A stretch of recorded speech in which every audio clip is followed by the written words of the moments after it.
Hello student, आप सभी को इंडियन एजुकेशन में स्वागत है और आप लोग को पढ़ाने के लिए लाइव हूँ फाउंडेशन कोर्स में। आज क्या पढ़ना है तो जनसंख्या पॉपुलेशन पार्ट पढ़ना है। तो देखिए, आप सभी वीडियो अच्छा लगे तो वीडियो को लाइक करें। तो ये क्या है कि अध्याय 7 में जनसंख्या पॉपुलेशन पार्ट से आज प्रश्न नंबर 2 में क्या पढ़ना है कि जनसंख्या दबाव से क्या समझते हैं। तो जनसंख्या दबाव से क्या समझते हैं और इसका पर्यावरणीय या रिक्तीकरण प्रभाव का वर्णन करना है। तो इसका पर्यावरण का किसका, तो रिक्तीकरण का प्रभाव का वर्णन करना है। तो what do you mean by population, तो जनसंख्या दबाव से क्या समझते हैं और इसका पर्यावरणीय क्या रिक्तीकरण प्रोसेस, रिक्तीकरण the most important brewer component, तो इसका पर्यावरणीय रिक्तीकरण पर तो इफेक्ट ऑन इन्वायरमेंटल डेवलपमेंट, तो इन पर पर्यावरण का प्रभाव का वर्णन करना है। तो उत्तर क्या होगा कि वायु पूर्णत्वीय दबाव इन्फ्लेमेटरी प्रेशर, क्या है कि इन्फ्लेमेटरी प्रेशर में क्या होगा, तो यह जनसंख्या वृद्धि किसी भी चीज़ की मांग को, या जनसंख्या वृद्धि किसी चीज़ को क्या होती है तो मांग को अपनी ओर खींचेगा। और किसी चीज़ की मांग के लिए क्या होगा, जनसंख्या वृद्धि तो अपनी ओर खींचता है जनसंख्या का बढ़ना। और जनसंख्या क्या क्या होगा तो बढ़ना अतिरिक्त मांग के लिए ही उत्तरदायी होगा। और जनसंख्या का बढ़ना किसके लिए उत्तरदायी होगा, तो मांग के लिए उत्तरदायी होगा। और किसी भी वस्तु या सेवा की मांग, किसी वस्तु या सेवा की मांग उसकी आपूर्ति से ज़्यादा हो जाती है। और उसकी आपूर्ति से किसकी, तो जनसंख्या की आपूर्ति से ज़्यादा हो जाती है। तो जिसके कारण वस्तु के मूल्य स्तर में वृद्धि हो जाती है, जिसके कारण क्या होती है तो वस्तु के मूल्य में वृद्धि हो जाएगी। और मूल्य स्तर में वृद्धि क्या होगा तो 1990 से 91 में से 12.1% या जबकि 1989 से 90 में यह कितना तो 9.1% या 1988 से 89 में 5.7% था।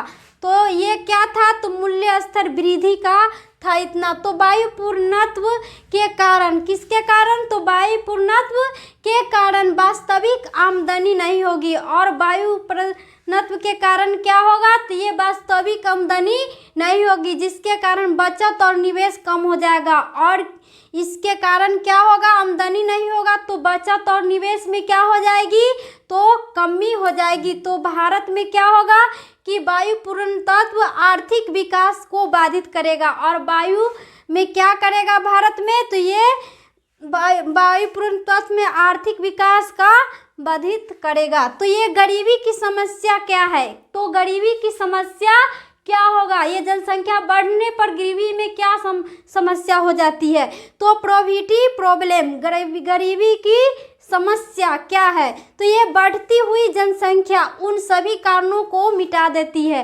और गरीबी क्या करती है तो ये बढ़ती हुई जनसंख्या को सभी कारणों को मिटा देती है, जिससे गरीबी कम हो सकती है। और क्या होगा, इससे जनसंख्या बढ़ने से गरीबी कम हो सकती है। और भारत में प्रत्येक वर्ष पाकिस्तान एवं बांग्लादेश की जनसंख्या का योग के बराबर, और किसके तो पाकिस्तान और जनसंख्या के योग के क्या होगा तो ये जनसंख्या बराबर योग में होगा। और जनसंख्या बढ़ती है और जनसंख्या क्या होगा तो बढ़ेगा, भारत और पाकिस्तान के बराबर होने के बाद ये बढ़ेगा। तो ये जनगणना एवं राष्ट्रीय सेवा योजना के अंतर्गत, किसके तो राष्ट्रीय योजना और राष्ट्रीय योजना सेवा एवं सर्वेक्षण के अनुसार इस वार्षिक वृद्धि का कितना परसेंट तो 60% से ज़्यादा गरीब घरों में बढ़ेगा। और जनगणना के कारण ही राष्ट्रीय सेवा की योजना में क्या होगा तो ये सर्वेक्षण के अनुसार वार्षिक वृद्धि, और वार्षिक वृद्धि में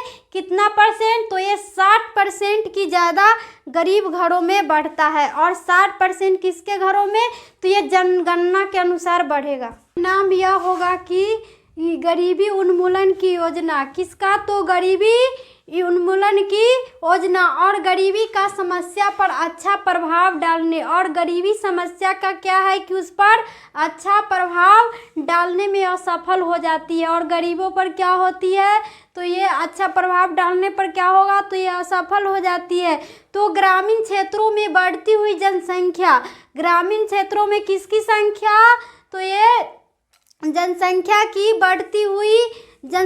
बढ़ती हुई किसकी, तो ये गरीबी पर ऐसा दबाव डाल रही है कि भूमि अर्थात खेती योग्य जमीन, और भूमि अर्थात क्या है, तो ये खेती योग्य जमीन पर दबाव बढ़ जाता है। और जमीन पर क्या होगा, खेती पर, तो ये दबाव बढ़ जाता है। तो यह तथ्य इस बात से स्पष्ट होगा, यह तथ्य इस बात से स्पष्ट है कि जमीन रहित श्रमिकों की भी संख्या, और जिस श्रमिकों को क्या है, जिस गरीब को जमीन भी है, तो क्या होगा, तो ये संख्या पूरी कार्य बल के ही अनुसार, और किसके अनुसार, तो बल के ही अनुसार 1971 में क्या है कि 9.6% से बढ़कर, और 9.6 से पॉइंट बढ़कर, तो ये 1982 में प्रतिशत कितना होगा, तो 11.3 होगा, तो ये प्रतिशत हो गया। तो पर्यावरणीय प्रभाव क्या होगा, अब क्या होगा कि इस पे पर्यावरण का प्रभाव क्या होगा,